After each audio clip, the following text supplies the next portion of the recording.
ನಮಸ್ಕಾರ ಎಲ್ಲ ಸ್ನೇಹಿತರಿಗೂ ಸ್ವಾದಿಷ್ಟ ರುಚಿ ಚಾನಲ್ಗೆ ಸ್ವಾಗತ. ಇವತ್ತು ನಾನು ನಿಮ್ಗೆ ನಮ್ಮ ಉತ್ತರ ಕರ್ನಾಟಕ ಕಡೆ ಮಾಡು ಕಿರಿಕ್ಸಾಲಿ ಪಲ್ಯ ಮಾಡೋದು ತೋರಿಸ್ತೀನಿ. ನೋಡ್ರಿ, ಮೊದಲೆಲ್ಲ ಆಹಾರವೇ ಔಷಧ ಆಗಿತ್ತು, ಆದರೆ ಈಗಿನ ಕಾಲದಾಗ ಔಷಧವೇ ಆಹಾರ ಆಗಿಬಿಟ್ಟೈತಿ. ಅದನ್ನು ಕಡಿಮೆ ಮಾಡಬೇಕು ಅಂತಂದ್ರೆ ನಾವು ಈ ಥರ ಔಷಧ ಗುಣ ಇರೋ ಪಲ್ಯಗಳ ತಪ್ಪಲ್ಗಳ ಆಹಾರ ಮಾಡ್ಕೊಂಡು ತಿಂದ್ರೆ ಚಲೋ ಆಗ್ತೈತಿ. ಈಗ ಇದನ್ನು ಮಾಡೋಕೆ ಈ ಎಲ್ಲ ಸಾಮಾನ ರೆಡಿ ಮಾಡಿ ಇಟ್ಕೊಂಡೀನಿ. ಇಂಗ್ರೀಡಿಯೆಂಟ್ಸ ಡಿಸ್ಕ್ರಿಪ್ಷನ್ ಬಾಕ್ಸ್ ಒಳಗೂ ಕೊಟ್ಟಿರ್ತೀನಿ. ನೋಡ್ರಿ ಕಿರಿಕ್ಸಾಲಿ ಪಲ್ಯ. ಇದನ್ನು ನಾನು ಸೋಸಿ ಇಟ್ಕೊಂಡೇನಿ.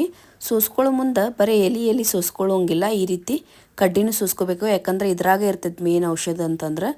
ನೋಡ್ರಿ, ಇದನ್ನು ನಾನು ನೈಟನ್ನು ಸೋಸ್ಕೊಂಡು ನೀರಾಗ ಒಂದು 2-3 ಸಲ ತೊಳ್ದೀನಿ. ಯಾಕಂದ್ರೆ ಅದಕ್ಕೆ ಮಣ್ಣು ಭಾಳ ಇರ್ತೈತಿ. ಸೋಸ್ಕೊಂಡು ಅದನ್ನ ಇಟ್ಕೊಂಡೀನಿ. ನೋಡ್ರಿ ಎಷ್ಟು ಚಂದ ಹಳ್ಳೈತಿ. ಈಗ ಇದನ್ನು ಹೆಂಗೆ ಪಲ್ಯ ಮಾಡೋದ ತೋರಿಸ್ತೇನೆ ನೋಡ್ರಿ.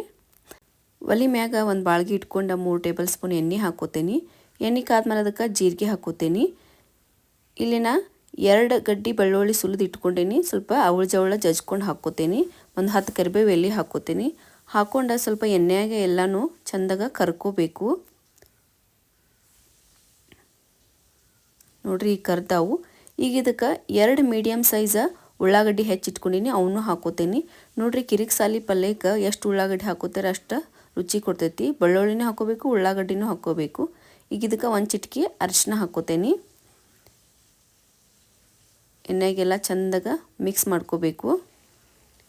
ಇದಕ್ಕೆ ನಾನು 1 ಟೇಬಲ್ ಸ್ಪೂನ್ ಹಸಿ ಖಾರ ಹಾಕೋತೀನಿ.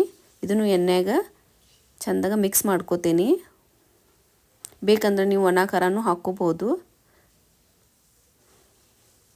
ನೋಡ್ರಿ, ಇದೆಲ್ಲ ಚಂದಾಗ ಕರ್ದೈತಿ.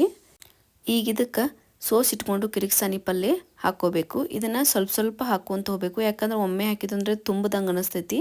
ಆದ್ರೆ ಕರಿಗೆ ಆಮೇಲೆ ಸ್ವಲ್ಪ ಆಗ್ತೈತಿ. ನೋಡ್ರಿ, ಈ ರೀತಿ ಕಟ್ಟಾಡ್ಸ್ಕೊಂತ ಸೋಸಿದ್ದ ಸ್ವಲ್ಪ ಸ್ವಲ್ಪ ಹಾಕ್ಕೋಬೇಕು. ಇದಕ್ಕೆ ತಾಳಸು ಪಲ್ಯನೂ ಅಂತಾರೆ. ಯಾಕಂದ್ರೆ ಇದನ್ನ ನೀರು ಹಾಕೊಲ್ದ ಬರೀ ಇದನ್ನ ಎಣ್ಣೆಯಾಗ ತಾಳಿಸ್ತೇವೆ ಅದಕ್ಕೆ.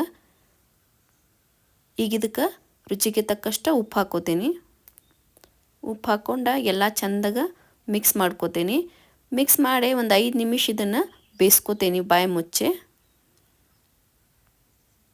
ನೋಡ್ರಿ, ನಡ್ನಡ್ಕ ಹಿಂಗೆ ಸ್ವಲ್ಪ ಬಾಯಿ ತೆಗೆದು ಕಟ್ಟಾಡ್ಸ್ಕೋಬೇಕು, ತಳ ಹಿಡಿಬಾರ್ದು ಅಂಥೇಳಿ. ನೋಡ್ರಿ, ಬರ್ತಾ ಬರ್ತಾ ಸ್ವಲ್ಪ ಸ್ವಲ್ಪ ಹಾಕೋಂತ ಹೊಂಟೈತಿ. ನೋಡ್ರಿ, ಪಲ್ಯ ಎಲ್ಲ ಮಸ್ತ್ ಬೆಂದೈತಿ. ರುಚಿಕರವಾದ ಕಿರಿಕ್ಸಾಲಿ ಪಲ್ಯ ರೆಡಿ ಆಗೈತಿ. ನೀವು ಇದನ್ನು ಬಿಸಿ ಬಿಸಿ ರೊಟ್ಟಿ ಜೊತೆ ಹಚ್ಕೊಂಡು ತಿಂದ್ರಿ ಅಂದ್ರೆ ಮಸ್ತ್ ಇರ್ತೈತಿ. ಕಟಕ್ ರೊಟ್ಟಿ ಜೊತೆ ಮೊಸರು ಹಚ್ಕೊಂಡು ತಿಂದ್ರು ಇನ್ನೂ ಚಲೋ ಇರ್ತೈತಿ. ನೀವು ಮಾಡಿ ನೋಡ್ರಿ, ಕಮೆಂಟ್ ಮಾಡಿರಿ, ಶೇರ್ ಮಾಡಿರಿ. ಧನ್ಯವಾದಗಳು.